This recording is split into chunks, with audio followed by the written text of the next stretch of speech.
At this time, let the record reflect all 15 jurors have returned to the courtroom. Everyone may be seated. Counsel waive the call. Yes. Mr. Butler, proceed when you're ready. May it please the court. Counsel, Brooks.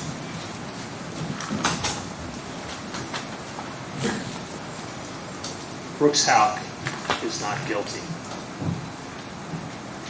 How many guesses do you get?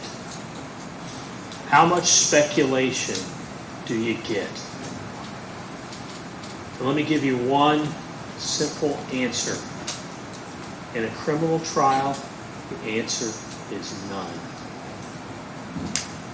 As we talked about in jury selection, this isn't a case about money, where the burden of proof is a preponderance of evidence. It isn't a case where the government is trying to take your child away, where they have to prove it by clear and convincing evidence. This is a criminal case where the government has to prove your guilt beyond a reasonable doubt, because you can't take someone's freedom away, because you can't give that time back. Two things in the jury instructions. The first thing the judge talked to you about is presumption of innocence. And if the standard is beyond a reasonable doubt. But if you've watched this trial, and that's why I brought it up in jury selection, it's really been the inverse. And what do I mean by that? And I'm going to show you exactly what I mean by that. It has been the government that throws out theories. It has been the government that guesses. It has been the government that speculates. It's like playing that kid's game whack-a-mole. And it's been us proving to you things are wrong. And I want to take you back through some of the clips to show exactly what I'm talking about. If you could play clip 26. This is part of the cross-examination of Danny Singleton. The prosecutor asked you, what are you going to do to convince the grand jury that you didn't do it? Do you remember him asking you that question? Not really, no. And your answer, what can I do? I'm answering all the questions I can. Does that sound familiar? Yeah. That's how a witch hunt starts. What can you do to prove you didn't do something? Play clip 20, C12. Well, there's not a lot of talk about looking for a body. They come up on cross-examination. Why were you all spending so much time looking for a body? Well, obviously that's generally a large portion of your evidence in a homicide case. That's a large portion of your evidence in a homicide case. Play clip C9.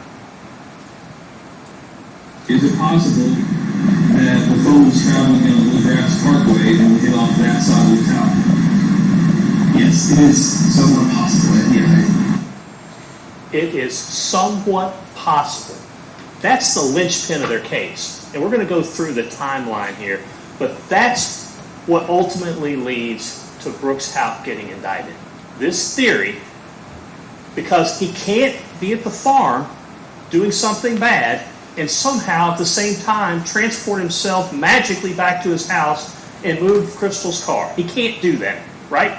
So they have to come up with some theory about why that car gets moved. And let me tell you what happened, and we'll talk more about it. It's very simple.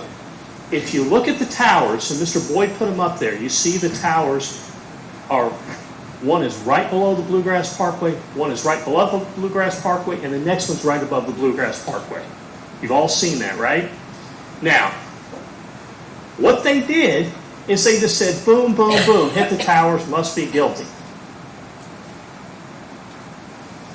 And then you look at the azimuths that we'll talk more about, that Mr. Boyd talked about. But that is exactly the type of reverse thinking of how you're going to prove yourself not guilty. It doesn't work like that. But I'm telling you, when you look at that stuff, It's not even close. No one in their right mind would think that Steve Lawson was on the Bluegrass Parkway when we walked through that. Not to speak of reasonable doubt, no one in their right mind would even think that's possible. Play the next clip, C-22. I'm going to be the first to admit to you that this is not an ideal situation. I'm going to move over there to go pay. I'm more comfortable being over there.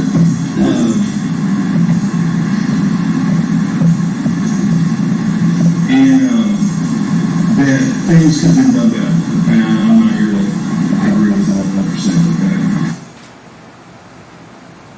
Take you back. And we'll talk more about this. That's the testimony about this supposed dog alert. Even the prosecutor, to his credit, starts the cross-examination of Heath Farthing by saying, I agree with you, we didn't do it. We could have done it better. We didn't do it right. But they still want you to consider that. Play clip C-20, or C-23, I'm sorry. You're not saying it's impossible for this dog to have alerted on HRV? At the scene with the white vehicle? Yes, That sir. we're talking about? No, I'm saying it's impossible. Think about that answer in the context of proving a case beyond a reasonable doubt. That's really what this whole case has become. Is it possible? Well, I'm not saying it's impossible. Play clip C-20. Are there ways to kill somebody and not leave bodily fluids? I'm sure it's possible, but highly unlikely. Well, it's possible, right? I mean, it's possible. You notice these aren't even questions that we're asking for the most part. These are questions the prosecutor's asking. If you were unfortunate enough to sit in on a bunch of trials, these are the questions that defense attorneys usually asking. Well, is it possible that maybe this didn't happen? Well, I guess it's not impossible. This is the prosecutor asking these questions. This is the prosecutor asking these questions, and I guarantee when I'm done, and he's done, he's going to say, convict Brooks Houck on this garbage. That's what he's going to say. But you got to go back and read the judge's jury instructions. You got to go back and think about what this means. This is in our Constitution, and that's what they want you to convict on. I want to go back and illustrate one more point before we move on to the evidence, to the witnesses, and talk a little bit about them. In the last witness that we presented to you was Denny Butler. And Denny's job, what we asked him to do, was try to summarize in as coherent a fashion as we could 10 years of searches by law enforcement. And so we got to the part where the FBI searched a property on North Howard in 2021. Now, a lot of this was coming at you all pretty fast, so I'm trying to slow this down. North Howard is in the Woodlawn subdivision. So the FBI believed maybe Crystal and or evidence related to her disappearance may be buried in the ground at this property, around this property. So the FBI searched it. And you saw pictures, they dug deep in the ground around it. Now, this illustrates what this case is all about. The prosecutor, we introduced, if you could put up the exhibit, please. So what happens is, the FBI finds in the dirt, they find hair and women's underwear. They do hair analysis. They determine that they should send this stuff to their DNA lab, okay? They find hairs and underwear and from the shirt. One of the hairs from the underwear had a root, was processed for nuclear DNA, but it gave no results. The shaft of that hair, along with the other two hairs from the underwear and the hair from the shirt, were tested for mitochondrial DNA. All 4 hairs are excluded as coming from Crystal Rogers. Now, why do I bring that up? And I'm going to talk more about that later. Number one, what did the prosecutor do? Well, he got up and said, well, one of the hairs that you found, you couldn't get a profile, right? That's what this trial has become. Well, maybe one of the 5 hairs could have been her because we couldn't get a profile, even though the other 4 were excluded. Number one, that's absurd. But number two, it is a complete inverse of the roles that we have here.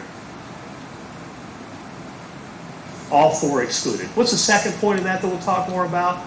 All of this questioning of Denny Butler about how come evidence, would you not find evidence if something happened? Here's the FBI looking 6 years later after a house is completed in the ground and finding DNA evidence. You know whose DNA it wasn't? It wasn't Crystal Rogers. This case began with the Nelson County Sheriff's Office with the assistance of the FBI and other federal partners. The case then became the FBI's case in 2019, you heard. And they had it until 2023, or 2022. And no one was charged. And then we introduced the Kentucky State Police. And then we introduced the politicians. And there was really one an overriding directive, and that was to get Brooks Houck. And if you don't believe me, I want you to listen to clip C40.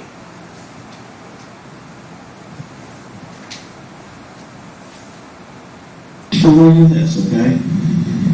I don't care if you were as a church employee, you're not going to jail there. I don't give a shit if you were the one who killed her. I don't give a shit if you were the one that killed her. I got my marching orders, and that's to get Brooks Houck. And that's how you got here. And that's how you got here. Now I want to talk a little bit about some of the things that were thrown at you by the Commonwealth, and I want to talk a little bit more about all the lack of evidence in this case. The first thing they talked about was, if you recall, Christina Holly. And Miss Holly was a friend of Crystal Rogers, and she said, well, they had date night, and she was excited about it. And so the theory behind that is, well, they had date night, therefore they wouldn't have gone to the farm, and they wouldn't have had Eli, therefore Brooks must have done something awful. That's the theory, right? And all of these witnesses they're going to point to, you have to, in order to make it fit with the government's theory, you have to assume it's sinister. You can't presume the innocence of it. You have to assume it's sinister. How many guys out there's idea of date night is not the same as a woman's? What did you hear about Eli? That there was problems, that she got frustrated because she thought Brooks treated Eli, he was the favorite because he was his blood son. So they go out to the farm. It isn't the romantic night she wants. And what happens? And I'm going to show you, it's not just me saying it, I'm going to show you the text messages. The text message that she gets mad. She gets mad. Now, does Brooks pick up on it? Probably not. If you could show the text message from April, please. Now, this is April 25th of 2015. So this is 2.5 months before she disappears. And Crystal's mad at him. Now, this isn't about a date night. She's mad because she says, I can't deal with the way you treat me. I'm tired of you putting me on the back burner. I'm sick of you doing everything for everyone else. You're not helping me. You won't die if you do something for me. Now, I don't know what he's doing. It doesn't matter. I don't know if he's helping on rental properties. I don't know what he's doing. Well, what does he say 2.5 months before this? Please come back home. Leaving late at night with nowhere to go is not good. I'm sorry you're mad. And I don't help everyone else and not you. That's 2.5 months before this happens. It's telling you exactly what her pattern is when she gets upset with it. The next kind of thing they throw out there is, well, it was raining, so no one would have gone to the farm because it was raining. Well, number one, it was raining off and on. Number two, they have a skid steer house. They have tricycles, they have big wheels, they have other things at the farm. You heard that in Brooks' statement, you heard that from Rhonda. But this was interesting to me about trying to look at the truth of things. So they showed you pictures of Brooks' truck. Remember, it was leaving his house and it was going out to the farm. And when you showed those pictures, you couldn't really tell if it was raining or not. But then they wanted to make a point that it was raining. So they picked out some videos. It showed you, remember, the lady had the umbrella in the dog park and a couple other ones. Listen to what they said in their opening. 2 of their witnesses said, and 1 witness that we called. If you could play those, C41. It's raining. Off and on, all night. It was raining like that day. Maybe not raining like heck, but it was raining on and off. Do you remember what the weather was that night? It was a little rainy. Okay. And was it, while you were out there, was it raining? While we was out there, it was not raining. It had stopped raining. We didn't ask a single one of those witnesses that question. That was all the prosecutor, either saying it themselves or asking the witnesses themselves. The next kind of thing they threw at you all is this whole thing with the Wi-Fi, right? And so the theory behind that is they're saying, well, he must have been out there doing something bad because the Wi-Fi is going back and forth between the Edelin house and his mother's house. You all recall that. Well, there's a couple things about the Wi-Fi that are important to remember. Number one, in order to really figure this out, you have to do a test. Number two, when you're out there, and I'm sure every one of you all has had this happen, if you walk into a building or walk down the street, you'll see multiple Wi-Fis. That you may not connect to them, you may not have the password, but you'll see them scrolling through your phone. So where his phone is in relation to those Wi-Fis, we don't know.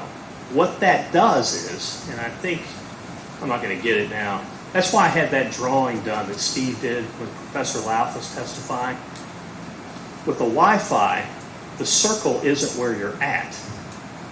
It's what your phone is seeing. That's why we had the arrow pointing toward the circle. So what it's telling you is, I'm seeing that Wi-Fi. And he told you in his testimony, that could literally change between putting it in your phone in your pocket, taking it out. It could change by moving here and there. It could change. It could stay in a single place because you put the phone down, whether in a truck, a gazebo, a backpack, the skid steer house. What else did you learn from that? The prosecutor called Miss Evelyn, I don't remember her first name, and she told you, we paid $1,500 to put a big pole in our yard. You all remember that? Because we didn't have good Wi-Fi. Miss Evelyn, I think, worked at home, I think. And she had that old dial-up stuff we all had that do the pings and you couldn't get on the internet. So she put a $1,500 pole up there. And then she didn't remember this because she's not an internet person, but the FBI was trying to figure this stuff out. And so they asked her if they could look at their stuff, and guess what was on? A booster.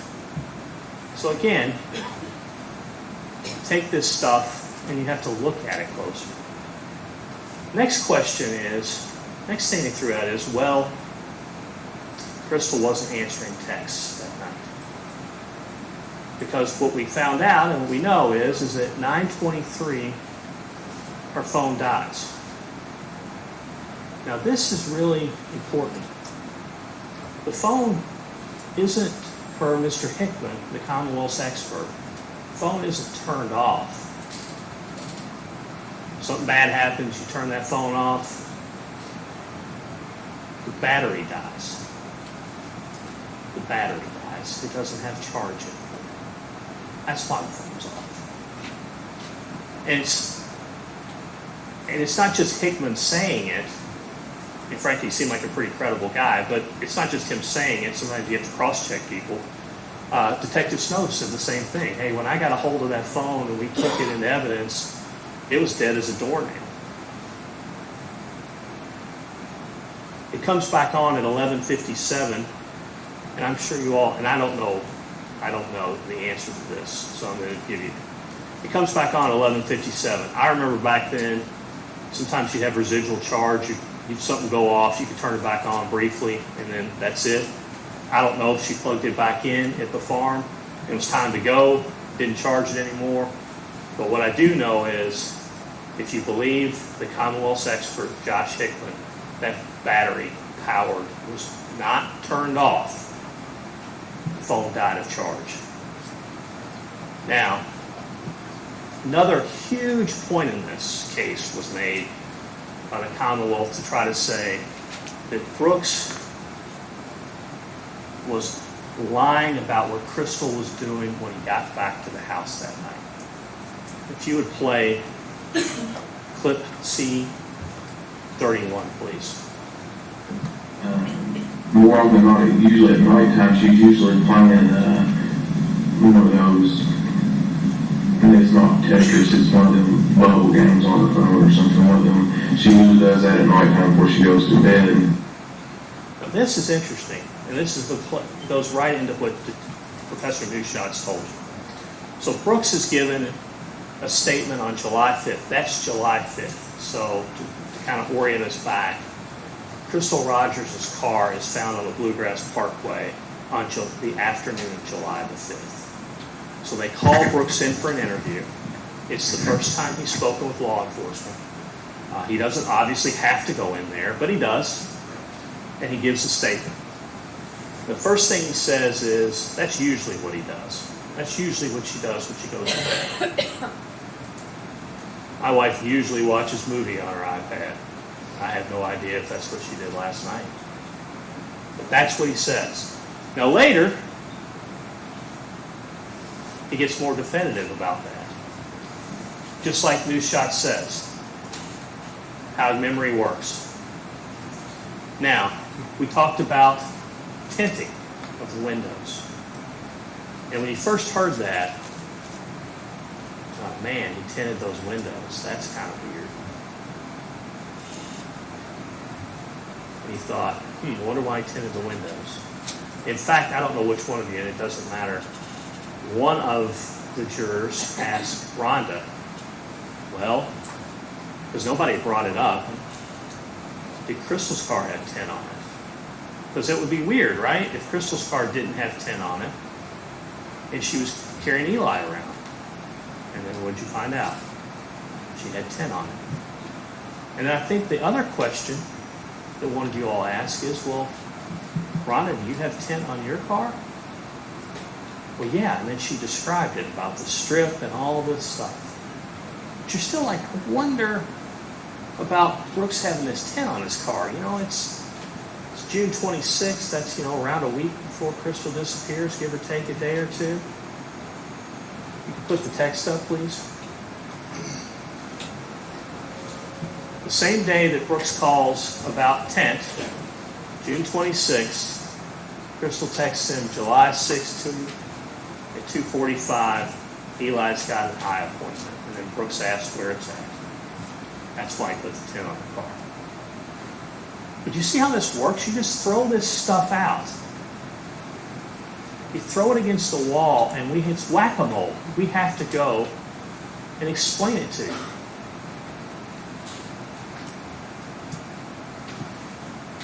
Nick Houck's phone was off on July 3rd. That was the next thing to throw out. Why was Nick Houck's phone off? Mind you, Nick Houck is not a defendant in this case. He's driving a truck and lives in Bardstown. You heard from the judge, you can indict somebody based on strong suspicion. He told you that at the very beginning of the case in a proceeding that we don't even get invited to.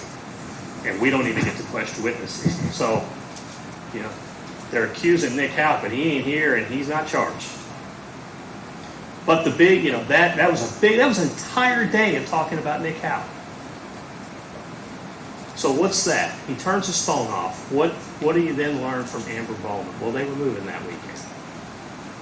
Well, why would he turn his phone off? They're moving. And it comes out. They live in a nice middle-class house. It's all fixed up the way she likes.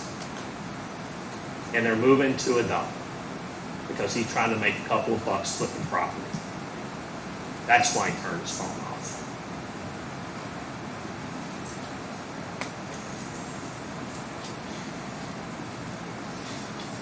And then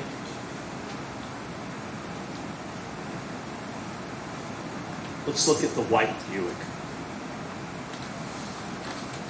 Let's talk about that for a little bit, because that was a big portion of this case that was about Nick Houck. So, you have a white Buick, there's a logging road on a property, not the Houck property, but on another property near the Houck property. So, you've heard from 3 witnesses. Now, the first witness, a guy named Daniel Donahue. Donahue was friends with the Ballard family. And Donahue says, at some point in July, he calls the police. They don't interview him. 10 or 11 months later, Donahue's interviewed by the police, and he says, I see a white Buick on the logging road. Call that. It's unclear to me, but at some point, maybe 2 or 3 years later, they interview another guy, Ryan Cecil, who's friends with Donahue. If you could play clip C1. And you said it was a white car. What size of car was it? Or small ones. White car. Okay. Okay, so now you've got one guy that's interviewed 10 or 11 months later that's friends with the family that says, I see a big white car. There's a white Buick, 2000, 2001 white Buicks. We used to call them when I was a kid sleds. Big old sled car. Now you got his buddy who's not interviewed till much later, and he says he sees a small white car. Now, there is a third person on this coon hunt.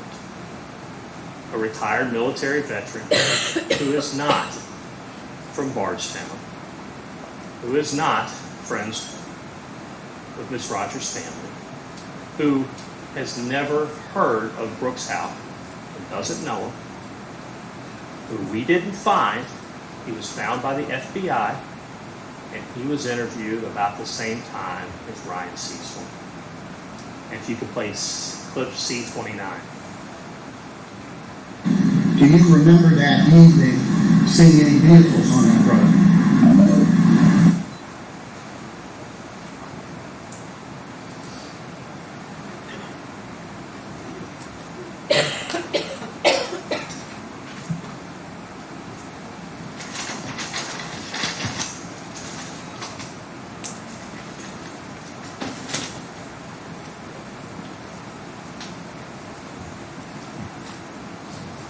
Now, the one thing that was consistent between those 3 men was that they got out there 10:30 at night. That was one thing that was consistent.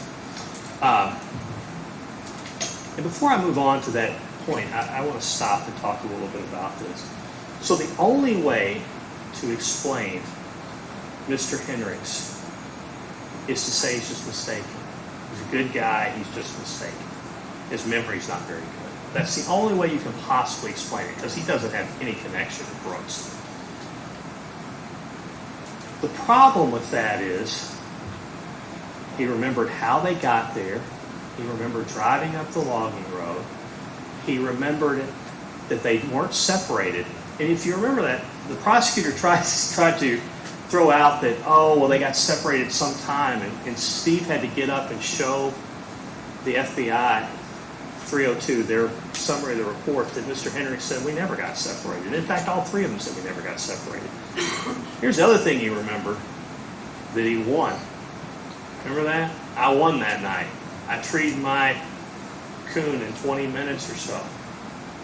But you have to just you just have to assume that he's wrong and everybody else is right. And let me tell you, that ain't the way this works here.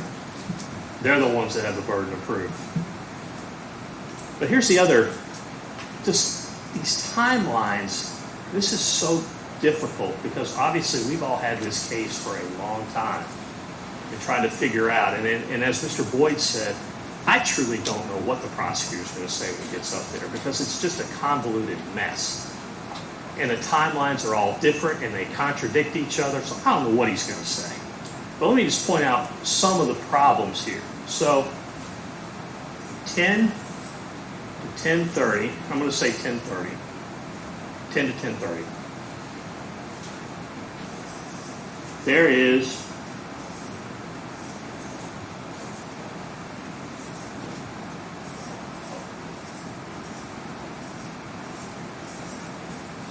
so 10 to 10:30, I'm going to put a big question mark. 2 of the 3 guys say see a white car. One says he sees a big white car, one says he sees a little white car on a logging road.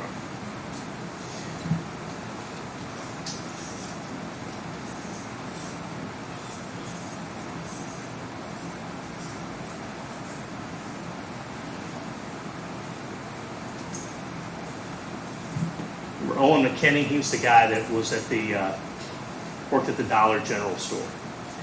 We'll talk more about him later, but he was the one that says, I'm driving home from Dollar General on July 3rd. I leave around 10:15 from my store, and I'm going, and it's dark, and I see a car, and I could kind of make out the color of it, and the next day, I'm driving back to work, remember, and he says, I see a car, and it's maroon. And then later, and we'll talk more about this, he says, oh, that's Crystal's car, after he sees all the news coverage and gets a bunch of flyers and things like that. The interesting thing he says, though, that they put into evidence is, he says anywhere from a half mile to a mile and a half up the Bluegrass Parkway from whenever he sees a broken down car, he says, I see a white car. Ooh, well, that's weird, huh? He saw a white car. I wonder if that's white car's got something to do with this. You see all this stuff, they're just making it up. If this magic white car is on a logging road, assuming there is a car on a logging road, well, it can't be on the Bluegrass Parkway at the exact same time. I mean, this isn't Star Trek where you can transport back and forth. It doesn't make sense, but what they're doing to you is they're just throwing everything against the wall, hoping that you'll go, boy, that sounds pretty good. I'll go with that theory. It contradicts itself, and you're going to see it come more. And then you hear, well, Nick Houck sold this white car. Oh, that doesn't look good. Why would he sell the white car? We're going to come back to there's nothing in the white car. And Nick probably shouldn't have sold the white car because it drew suspicion on him. But I'm going to tell you why he did it. Number one, there's 2 reasons. Number one, he sells that car because this is 10 months into this disaster for the Houck family. They have gone from a normal, middle-class family, police officer, former daycare owner, guys building properties, respectable people, to the villains of the entire community. So what happens when they see that white car? There it is. This stuff's starting to die down. There it is. Look at those Houcks. I knew they did something wrong. Not the best decision to sell it. That's why he sold it. Let me tell you the second thing that you learned in this trial. Let me tell you a little bit about, and I'm going to take you back to Jamie Brooks' testimony about how law enforcement works. If law enforcement thinks something is evidence of a crime, they seize it. They take it. This car, remember, when it's seized, this white Buick, it has been sold to an auto dealership. Now, everybody agrees an auto dealership didn't do anything wrong, right? We know that. They paid money for a car, and what happens to it? It's seized. And it's sitting on the Jefferson County property seizure lot. So not only is it going to raise suspicion, it's going to take his grandmama's car. That's why he sold it.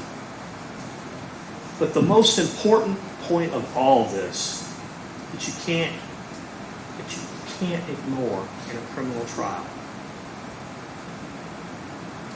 whether Nick should have sold the car or not,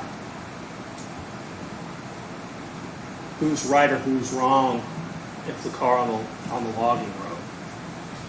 There is nothing in that car. Nothing. That car was swabbed for DNA. And we're going to talk more about this later too, but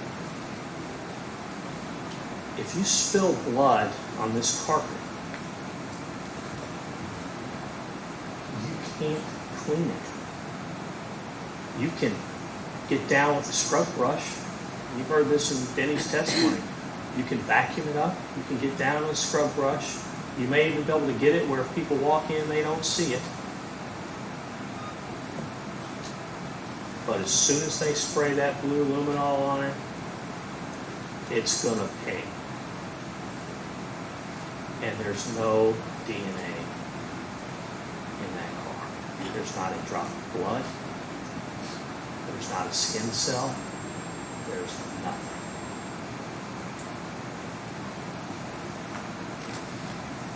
They found, and this kind of sums the whole case up, I think. There's multiple hairs in this car. Multiple hairs. That tells you a couple of things. One, the car's not clean. You can't clean blood up anyway, but there wasn't even an attempt to clean the car. If you thought you were selling a car, but you had hauled a dead body,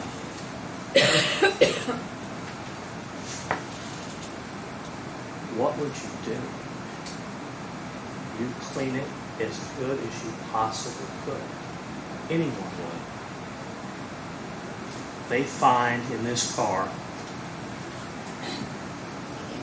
all kinds of hairs. They find pubic hairs in the trunk.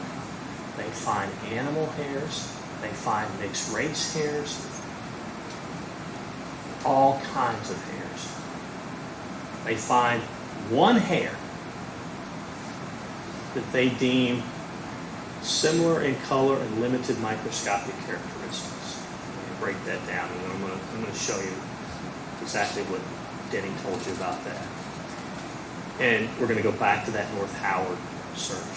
So what's that mean? That means in limited characteristics, I can't say by looking at it under a microscope it's for sure not hers. We're going to spend the money, we're going to test it and see what we can find out.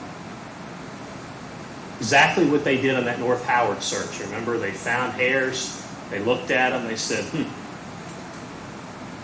similar enough, we're going to spend the money, we're going to send it for mitochondrial DNA, and it was excluded. So, if you could play clip C19 for us, please.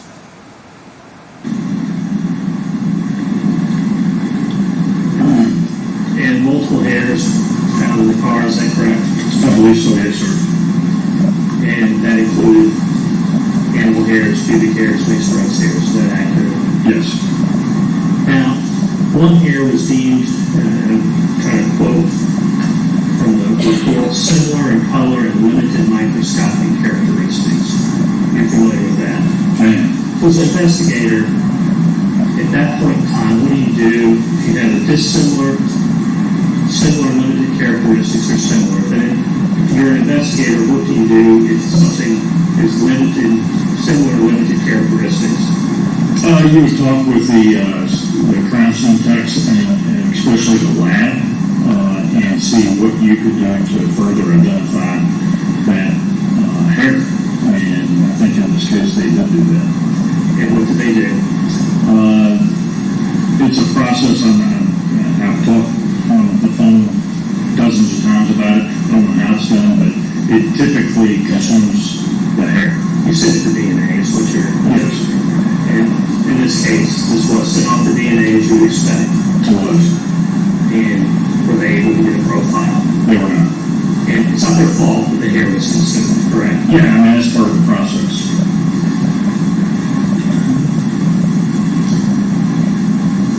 And you make identifications based on the initial screening process and hair analysis. No, And in fact, it's like it was the role convictions, is it not? it has. So what you do, and that's what they did, they tried to do the right thing, they tried to send it for DNA test, correct? That is correct.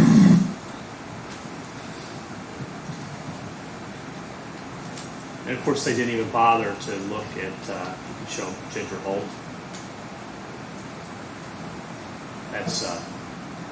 That's Miss Whiteside's granddaughter with blonde hair. I mean, that's what you're getting here. Just throw this stuff out and take that down. And there's no evidence. And then we get to the dog alert. So Mr. Benjamin, you saw him on TV. He is a nice guy. I mean, he is a good person. He's started this. He's got this dog, and what he's using it for is he used to be a law enforcement officer, but that's not what he did. He gets the dog for his church, which is wonderful. And they cross-train the dog. Now that's important. We're going to talk more about that in a minute. So what a cross-trained dog means is that theoretically that you could identify live scent and you could identify a deceased person with the same dog. Now, if you're doing charitable work, if you're responding to a tornado or a flood or something like that, that makes complete sense, right? Because you're not using that dog to try to provide evidence to convict someone in a court of law. I mean, you're saving money, and you hopefully, and what are you really trying to do? You're trying to find a live body and save somebody in a pile of rubble. Good for him. He's a good guy. This is a criminal case where you've heard that they had resources unlike any I have ever seen in 30 years as either a federal prosecutor, state prosecutor, or as a defense attorney. I've never seen anything like it. Denny told you that. Denny said, I've been involved in 400 homicides. I have never seen anything like this.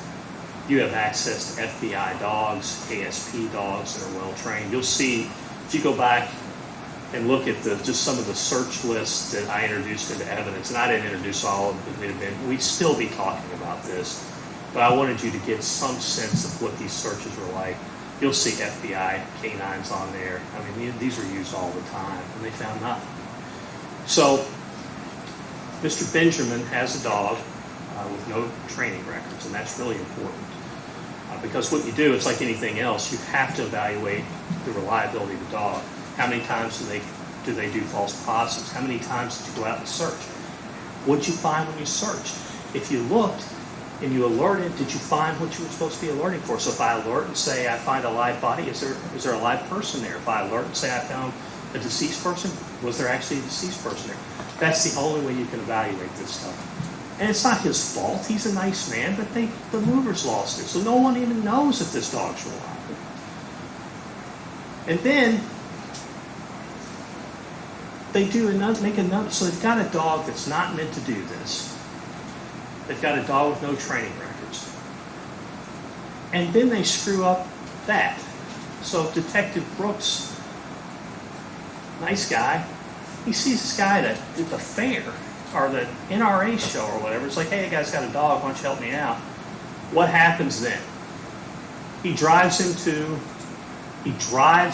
to this dog search. Why does that matter? Because Detective Brooks was present and participated in the search of the car several days before. Why does that matter? Because his live scent is introduced to that car, and his live scent is introduced to that dog. If you could play clip C-24, please.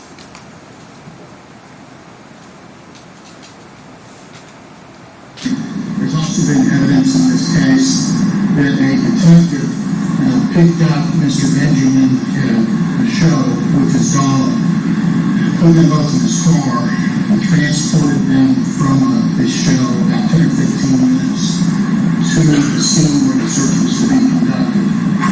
That detective who transported them had participated and been present in the earlier search. In your opinion, could that have affected a potential alert by the dog during the subsequent search? Absolutely. Let me go back to another little bit of how dogs work in normal scenarios. Here's how police use dogs. So they run a dog. Let's talk about drugs. They'll run a dog. They think there's drugs in car A. So car A is in the parking lot, and we think John Doe has drugs in his car. What they do is they take a dog that's well trained with records, and they run the dog by the car. If the dog alerts on the car, then they will go to a judge and they will say, Judge, based upon the fact that we think John Doe is a drug dealer, we think John Doe's done X, Y, and Z, and we had a well-trained dog hit on the car, we think it's probable, meaning it's more likely than not, that there's going to be drugs in that car. Can we get in there? And then you get in the car and you find out if the dog was right or not. That's the way this is supposed to work.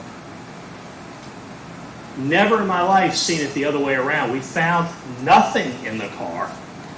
We're going to get a dog that's not well trained with no records, and we're going to have the dog try to disprove the forensic science. That's what this case is. They're offering the dog to try to disprove the fact they found nothing in the car. Exactly the opposite.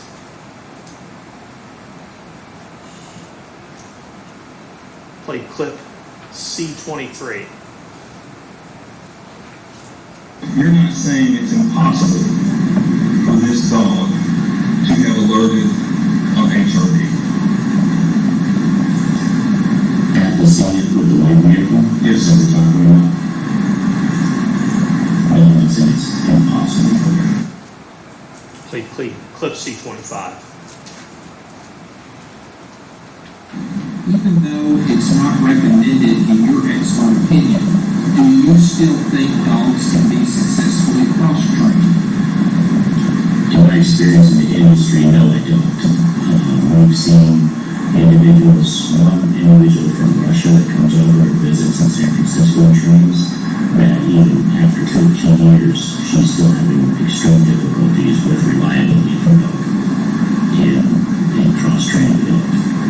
A lot of the times it's performed as a cost-effective measure for handlers having one dog for 2 disciplines.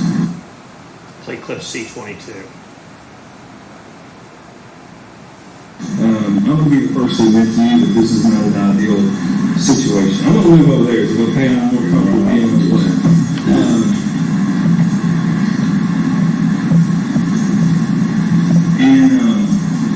That things could have been done better. I'm not here to agree with 100%. Okay? That's the case for the Commonwealth. Things could have been done better. Speculate, guess, fill in gaps. That's not your job. This evidence isn't there. Let's talk about this, back to this car on the Bluegrass Parkway at 10 o'clock. Now, if we can start with that, if you play clip C36.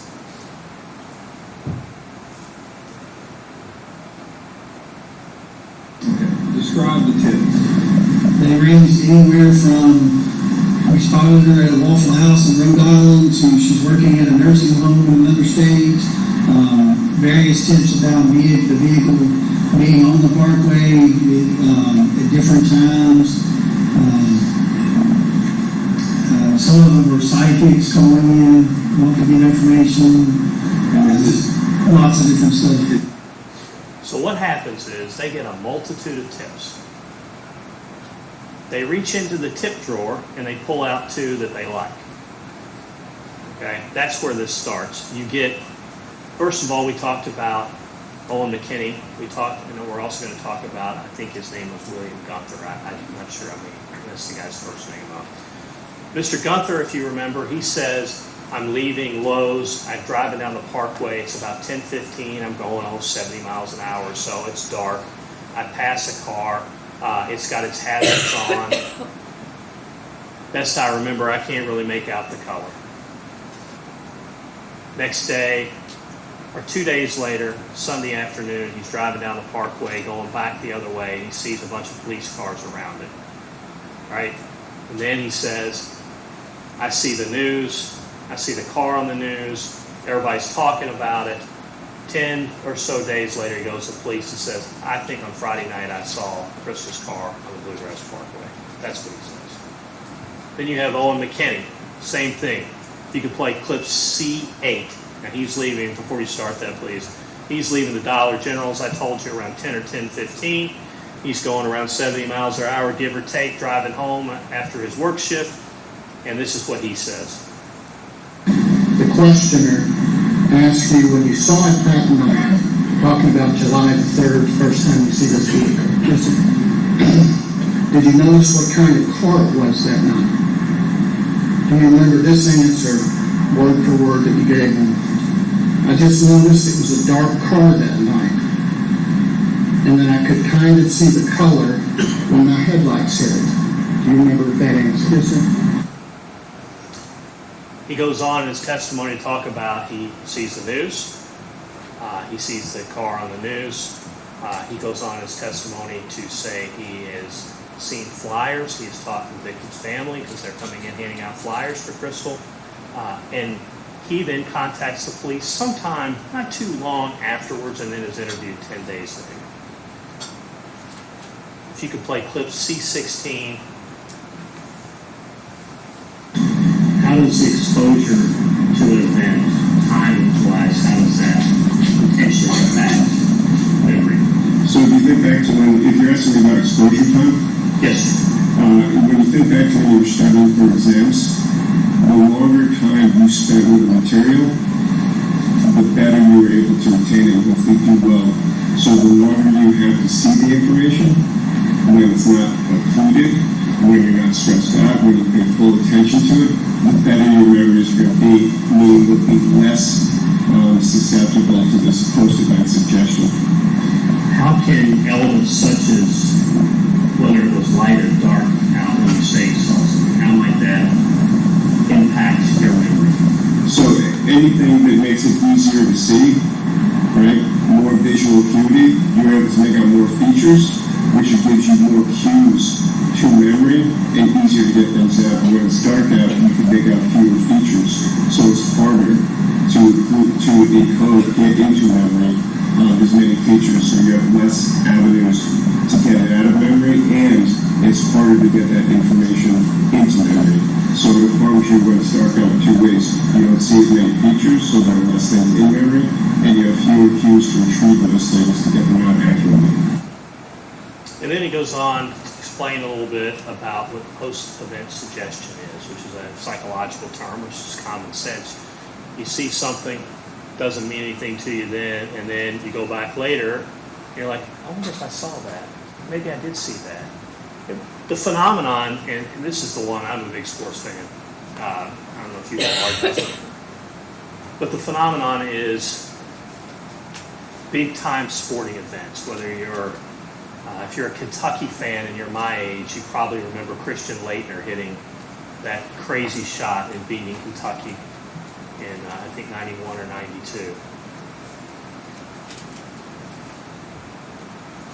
But that event, where you're at, how you remember it, what you see, and then what you'll find out if you look at it, is people will say that they were at a game that they weren't at, that they were watching a game that they weren't watching, because they see it over and over and over again on the television afterwards. So it's really important when you evaluate these. I'm going to come back to all this inconsistency here in a second. As New Shots, I remember I asked him, I was like, why would all these people call in? I mean, they're not all lying, of course. People don't just call the police and make stuff up. Some people do. And you say people are well-meaning. They want to help, but they're wrong. And it's not just Professor Newshots, because that's the only thing the prosecutor's going to be able to get up. He's going to say, well, you know, they hired this guy, so he's just saying this stuff. This stuff's coming out of multiple studies for years and years and years, and they didn't ask one question of it, because it's just true. But on top of Jeff Newshots, if you could play clip C-35, I'll let you hear what a seasoned police officer says about people's reliability. Why would I get a dozen people telling me they saw the car on the parkway on Saturday and another dozen telling me they didn't? People are unreliable. That's John Snow, the lead detective in this case. So, you also heard they come in. This is a prosecutor trick. There's nothing wrong with it, but are you sure? Are you 100% certain? Right? That's supposed to really mean something. Well, I wouldn't say it if I didn't think it was true. It doesn't mean it's true. And then you heard Professor Newshot say, they talked about the lineup. You remember this study? This stuff I find is fascinating. It's probably the nerd in me. So they have this lineup. You have people pick out who the perpetrator is in the lineup. The perpetrator's not in the lineup. The people that pick a person, and if they're told, well, you pick the right person, even though it's a study, even though they know that's not the right person. That person wasn't there. They didn't have anything to do with it.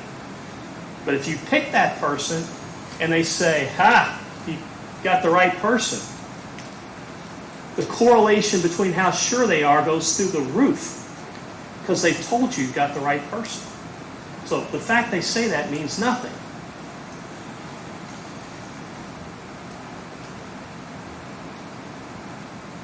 Now, let's go back to my little timeline thing. All right, so if the car was really on Bluegrass Parkway, I'm going to say at 10:30, okay? So we're going to say 10:30. Car, BG. Okay.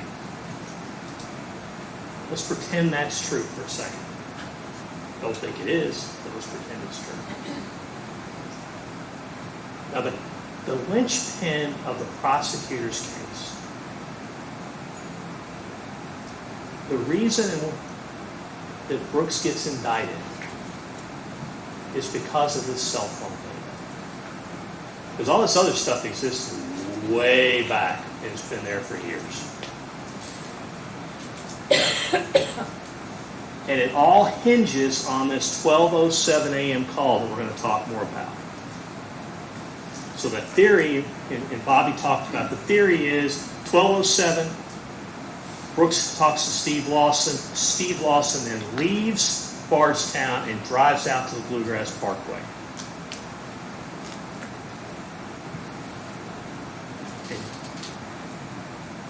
there is absolutely no phone data at all that shows that Steve Lawson left Bardstown and went down the Bluegrass Parkway between 9, 10, 10 to 11. None. Not even misinterpreted it. It doesn't exist. It's not there. He's in Bardstown. So it's inherently inconsistent. The whole case is garbage. They're just throwing stuff against the wall. Except you have the magic man. You have the magic man. And you know who the magic man is? The magic man is Joey Lawson. You know why he's the magic man? Because law enforcement doesn't get any of his cell phone data. None. So they can move him wherever they want. They can pretend he went here, and they can pretend he went there, and they can pretend he went everywhere, but they can't prove any of it because it didn't happen.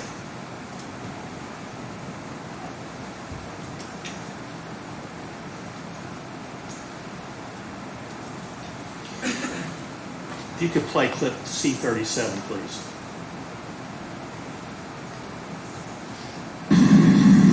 Now, you talked about they were discussing Crystal's car on video. You all were not able to positively identify the vehicle, correct? On video, Crystal's vehicle. That's correct. All right, that's another important point. So if this was all true, which it's not, you heard in the evidence that it gets pretty doggone dark, 9:30, 9:45 in July. They've got video all over the place, and you heard from Detective Snow. You've seen Brooks's truck different times, heading out to the farm, heading back. You didn't see that. You know why? Because if they move this car like they say, you see it on the video. If it's there by 10:15, it's dark. It's going to be light enough to see it. They're going to identify it. Most likely, unless they timed it perfect. But it isn't there. You know why? Because she moved the car herself in the middle of the night. That's why they don't have it on video. But they want you to ignore that too. The next thing they talk about, and they spend a great deal of time, and I'm just going to talk.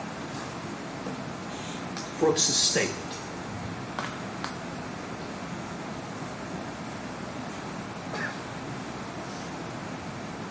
On July the 5th, Brooks goes, and he gives a statement I played the clip of about that's what she usually does on the phone. You saw that.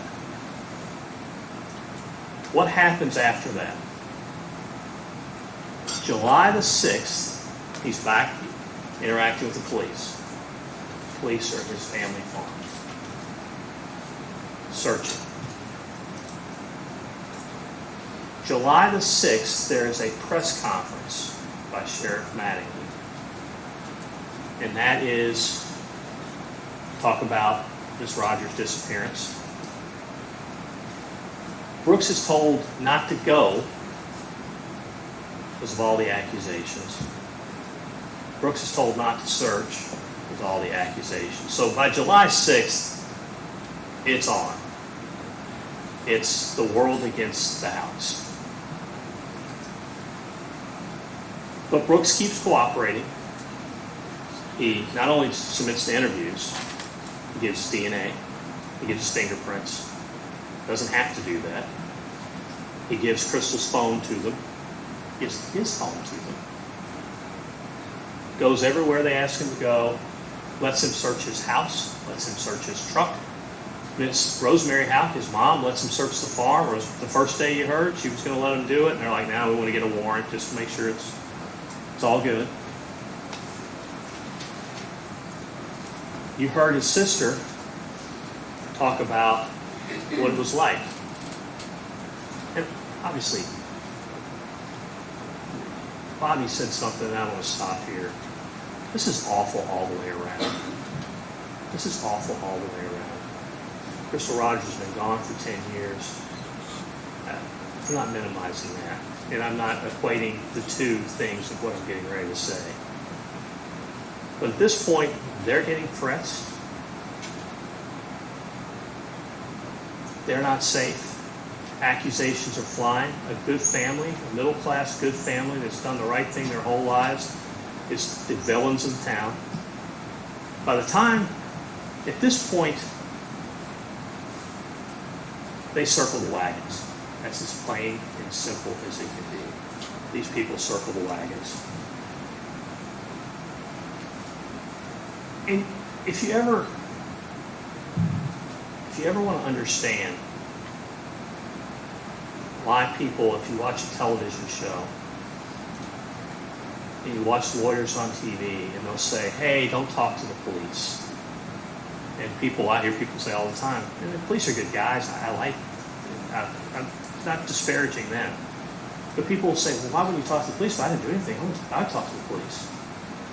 All you need to do is go back and listen to this July 7th portion of the interview that the prosecutor played, where they asked Brooks, hey, what's the worst thing that ever happened to you? And he said, well, I try to be positive or something like that. Now, the reason they play that is that's supposed to be sinister, that this guy is just so bad that he doesn't even care that she's disappeared. Obviously, what he's telling him is, There's really nothing that stands out before this. Even if he didn't like Crystal Rogers, which I think you saw the text he did, but even if he didn't, having the police do this to him and his family, I guarantee that's the worst thing that ever happened to you. But that's how things get twisted. That's why you don't even say anything.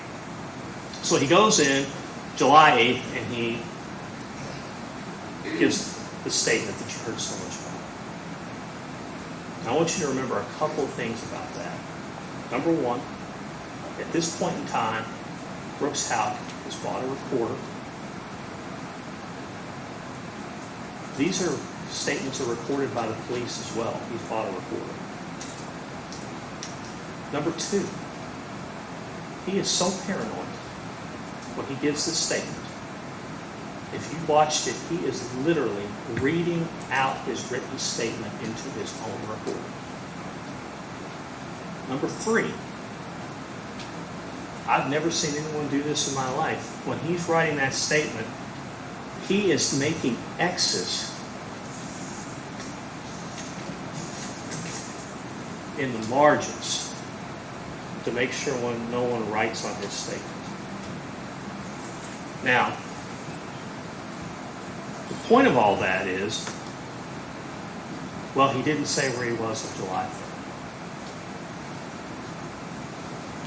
First of all, when you go back and look at the statement, there's no humanly way possible that you could ever read this statement and conclude that he was writing, that everything he wrote down here was things that he was going to do on July 3rd. There's no humanly way possible you could do. It talks about multiple vacant lots. It talks about preparing developments.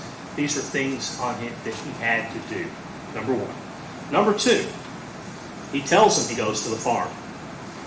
Haul all high density to the farm, burn it, burn at farm. So he tells him he's going to the farm. All right. Now, what he does, what he shouldn't have done, is he doesn't tell him how long he spent at the farm. And why does he tell him that? He doesn't tell him that because they've already been at the farm twice. They've already searched twice. He's already been interviewed at this point 2 or 3 times, been to the police station every day. Oh man, if I'm at the farm all day, they're gonna even suspect me more. So he doesn't say it. He says he went out there. He gave him his phone, which tells him where he was, but he minimized it. Here's the key point to that you have to analyze all these things. If you're at the farm all day, and that's something you're up to no good, let's say you're digging a hole. You're gonna kill somebody, and you're digging a hole. It may take hours to dig this hole. That didn't happen. That farm has been searched over and over and over again. That didn't happen. I'll tell you a story about a criminal case, and then I may ask for a break and come back. That's right here. Just leave about 1 hour 15. I'll tell you a story about a criminal case, nothing unrelated to this, but I think it sheds a lot of light on this one. This guy was a marijuana trafficker. And you sell drugs, you make a lot of cash. And so the FBI comes in, they go into a barn, and they dig up every place in the barn that this man has cash. And I was like, how did they figure out where it was? You know what the FBI's answer was? Because we just went to every place that was disturbed. Because if they were actually, he was actually buried the cash, but it was really easy to figure out where because the dirt was different. So none of this is incriminating if you put it in the light of there's nothing at the farm. Ron, if you want to take a picture. We see counsel at the bench.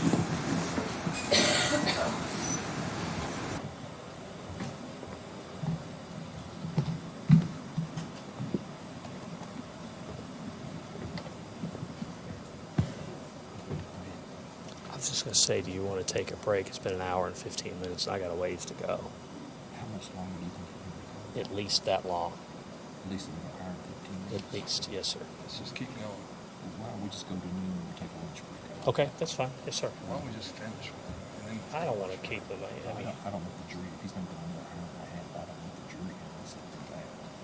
Yes, sir. I just think it's a little much for lunch. Okay. Okay, let's go to noon. Yes, sir. It's just gonna give him more time to talk more, I'm saying. Oh, Give him more time. I've got my notes. I'm going to get through them. We'll let you talk as long as you want to, too.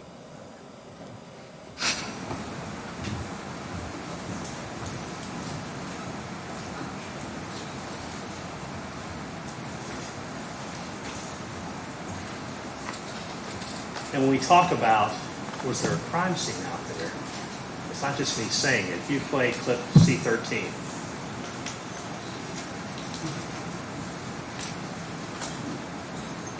I'm talking about the crime scene, where you might find blood, tissue, body fluids at the farm, out by the car, any location that indicates something violent happened, you can prove. You didn't find that. We did not find proof of the crime scene, that's correct. now I want to loop back into something that you saw that we'll talk more about later. People are under intense pressure. They make mistakes. Brooks should have been clear that he was out there longer than he was. Brian Luckett, you didn't meet him. You saw a lot of him on the video. He's the Kentucky State Police detective that did some of these interviews. Nice guy, typically. Well-trained. As you saw, he was given, as you heard from Professor Newshots, he was given the retraining in August of 2022. He conducted some of the most coercive, outrageous interviews that you'll ever see in your life. Not a bad person, but he was under intense pressure. And he made mistakes. That's the context of all of this. Another thing you heard is Nick Houck calls into Brooks's police interview. Now, Nick Houck's a police officer. He's a patrol officer. He's not a detective. He's the guy that responds to car wrecks and 911 calls and things like that. But he is a cop. And his brother's been down there 4 straight days. He's been down there for hours. And he's there voluntarily, and John Snow's he's a nice guy. He's not beating up on him or anything like that. But at some point, it's not about getting more information. At some point, it is, we're after you. And to Detective Snow's credit, he told him that. You're our guy until we figure something else out. Now, they never looked for anything else. That is his fault. But I don't care whether Nick Houck was a police officer or not. That's his brother. That's his brother. Enough's enough. Enough is enough. They're going to railroad you. Get out of there. And interestingly enough, Brooks didn't even leave at that point. He's like, Detective Snow says, well, you can leave if you want to. To his credit, I mean, he didn't treat Brooks like those state police guys treated all these other witnesses. He says, you can leave if you want to. He said, essentially what he say? He's like, he thinks y'all are trying to railroad me, or, and John says, well, you can leave if you want to. And Brooks says, no, just ask whatever questions. If you got questions, you just ask them. And Detective Snow said, well, really, that was kind of all the questions I had, and that's where it went. The Houcks take the grand jury. Why do they do that? Because everyone at this point is out for them. Everyone. Everyone is out for them. And they want to know what they said, what's being asked. If you look at everything as sinister, if you presume someone guilty, That's what's wrong here. That's why there's no real evidence, because they start with the assumption that he's guilty. They presume him guilty, so they look for ways to interpret things to say he's guilty. And then they don't find anything, but they never stop and go, maybe we're wrong. The Houcks know they're presumed guilty. That's why they're taping the grand jury. This got so bad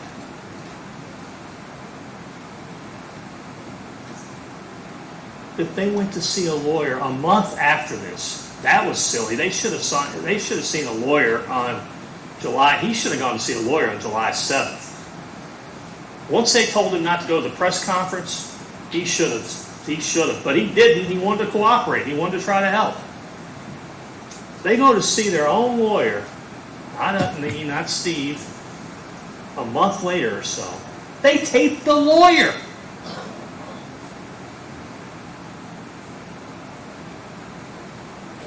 Sinister or paranoid?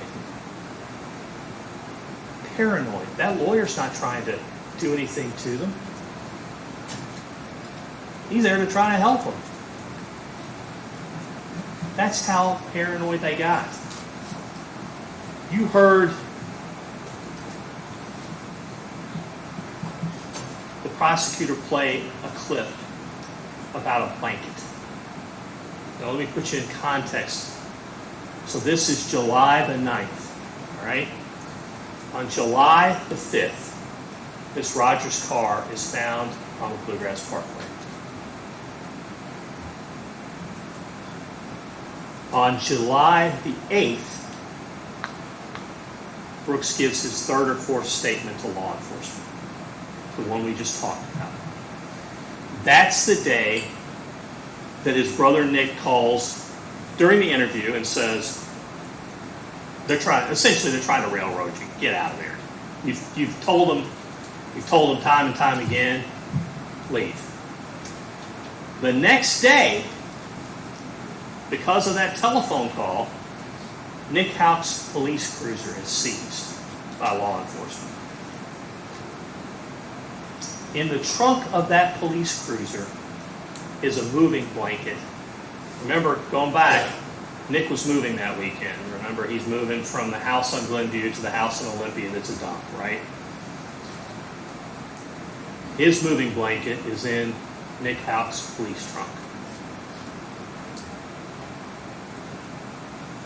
Tape is, I think, 41 minutes long. The beginning of it, it's Nick Houck, his mother, and his brother talking about the police seizing, processing his car. They leave. His mother says, "Is there anything on that blanket?" But first of all, what's his response? No. But again, you look at everything,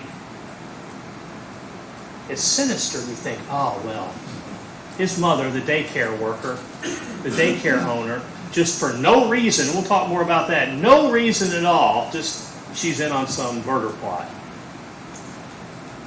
Or you use your common sense. Both of her boys now, not just Brooks, but now Nick, everyone's pointing the finger at him. It's so bad, Nick's police car's been seized. If one hair, one drop of blood, one skin cell, anything of Crystal Rogers is on Brooks's blanket, moving blanket in that trunk, Nick Houck would have been locked up that day. That's the context. And you know what? Like everything else, what did you learn in this trial? There is not one piece of DNA, not hair, not skin cell, not blood, not anything of Crystal Rogers in Nick Houck's police car. Then you hear another clip. And this clip's about a tip. And so when it's played to you on direct, wow, how would he know a tip's not good? So let me put you that one in context, right? July the 9th. You hear a tape between Miss Houck, and this is in, they don't know that. There's no way they're not taping themselves. This is an inadvertent taping. They're driving down the road, same tape, and they see people, I guess, on the side of the road on Highway 49 in Bardstown. And Brooks says something to the effect of, that tip's got them jacked up. You stop and you think, wow, well, that doesn't sound good. How would he know the tip's jacked up? Right? I mean, that's what they want you to believe. And then it comes out, right? Then it comes out that on July 5th or 6th, or 7th, it doesn't matter, John Snow tells Brooks about the tip. He says there's some guy saw Crystal, this timeline's important, walking down the road, not on the Bluegrass Parkway, mind you, but in a road in South Bardstown, 49, and she's walking down the road, and he sees her around 1:30 or 2 o'clock on July 5th on Sunday afternoon. So the time he's telling Brooks about this tip, it's a couple of days old since this man's sighting. Okay? Now, John Snow knows something that he, to his credit, you're going to hear him say, he tells Brooks the truth. And you heard it from Professor Newshot. People are unreliable. So if you could play clip C42. And we've kept this from everybody essentially until today because we were waiting on some people to get there. But we have someone who told us that they saw her on 49 on Sunday in her car Sunday between 1 and 2 in the afternoon. And we don't know how reliable that is. You know, there's been a lot of people calling in saying they saw a car there, they saw a car there. So, but we've got people down there looking now just to say that we looked, you know. Just to say that we looked, you know. And he told him, don't get your hopes up. This is 4 days later. But if you don't get that context from us, if you don't get the context, then you can spin it as sinister, right? This is 4 days later. Of course it's not a good. Which she's still walking 4 days later down Highway 41. I mean, that's ridiculous. The other thing that is important to note, you've heard testimony of this tape, right? Which is obviously an accidental report. It ran for about 40, 41, 42 minutes. So if you believe the government, Brooks and his mother are in a car. They are involved in some conspiracy to kill someone. They don't know the reporter's running. Everybody is villainizing them. Everyone. If you believe the government, and I don't mean any disrespect to Joey Lawson, they've included a drunk idiot and a drug in his father, and they've included a druggie in his son. Can you imagine talking with someone knowing that you could go to prison for the rest of your life, that you've included, and again, I don't mean disrespect, but you've included Joey Lawson and Steve Lawson in your plot, and not one time does anybody say, hey, talk to Joey, is he good? What about Steve? Steve doing all right? You don't think he'll say anything, do you? You don't think Joe? You think Joe will keep his mouth shut, don't you? You don't think any of that will happen? Not one time. 41 minutes, not one time do you hear, hey, the gun that you used to kill her, you got rid of it, didn't you? Brooks or you know, they say Nick was involved. Nick got rid of it, didn't they? Or did you hide it good? Did you throw it in the Ohio River? Did you shoot it to the moon?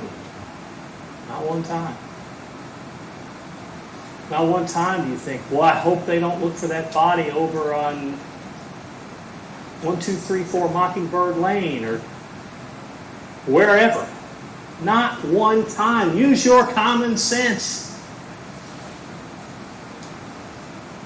they're in on some conspiracy and they don't know they're being taped, they don't know they're actually taping themselves, and everybody's pointing the finger at them. This is right after Nick Houck's police car got seized from him. And nobody seems to be worried. No, Joey over here is not just get caught with some methamphetamine and spilled beans. That's ridiculous. Next thing you heard, they played you this tape of a car coming up Pascal Powell Road about 3:30. For your orientation, Pascal Powell Road is the road that Rosemary Houck's farm is on. So it's 3 or 4 houses out that way, and then there's a road that keeps going back that goes into the Houck property. So you see that car coming, and it's there 10, 12 minutes, somewhere in there, and it leaves. Again, got to assume that's, if they want you to assume that's sinister. We don't know if that's kids going back there to drink.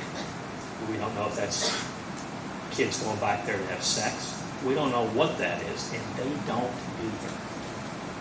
They don't either. And you have to assume, if you think, oh, it's, if this is, Nick Houck's got to be involved in this somehow or another, because that's what they're saying. Nick isn't charged with anything, but that's what they say. Well, there's a camera on the house next to him. So why on earth would he creep up there, or he didn't even creep, they just drive up there with lights on with the camera? If it's Nick Houck and that's what they think, why does he turn the lights on? They just want you to guess. They want you to take their speculation and their guesses, and they want you to try to fill in gaps that they can't fill in because there's no evidence.